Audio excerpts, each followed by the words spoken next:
Hello मित्रांनो, नमस्कार. आज आपण पाहणार आहोत स्टार्टिंगच्या सेटिंग्स काय असतात. म्हणजे युनिट ही कमांड द्यायची आहे.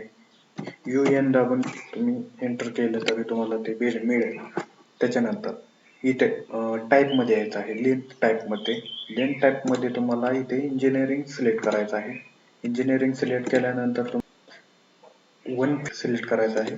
इथे यायचं आहे. तुम्हाला इंचेस सिलेक्ट करायचे आहे आणि ओके करायचं आहे. त्यानंतर तुम्हाला डायमेन्शन सेट करायचे आहे. डायमेन्शनसाठी तुम्ही डी एंटर करू शकता. डी एंटर केल्यानंतर तुम्ही इथं स्टँडर्ड सिलेक्ट करून इथे मॉडिफाय करू शकता.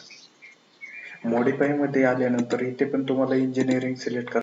टेक्स्ट हाईट वाढवायची असेल तर तुम्ही इथे डायरेक्ट तुम्ही टाकू शकता की डायरेक्ट 4 इंचेस टाकू शकता.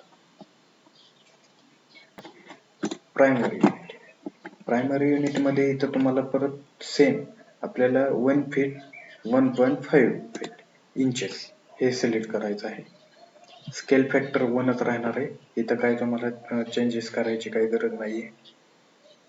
बाकी अप्लाय लेआउट डायमेन्शन्स ओनली करून तुम्हाला इथे ओके करून सेट ॲज करंट करायचं आहे.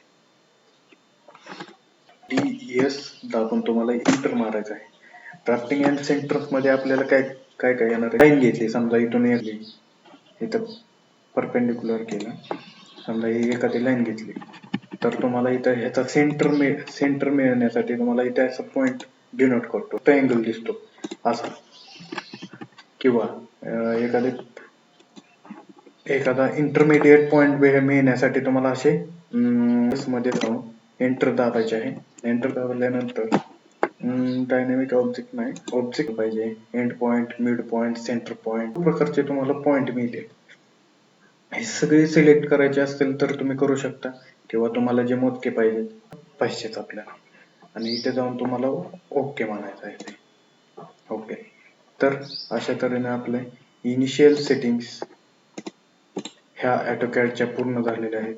व्हिडिओ आवडला असेल तर लाईक करा, सबस्क्राईब करा. थँक्यू.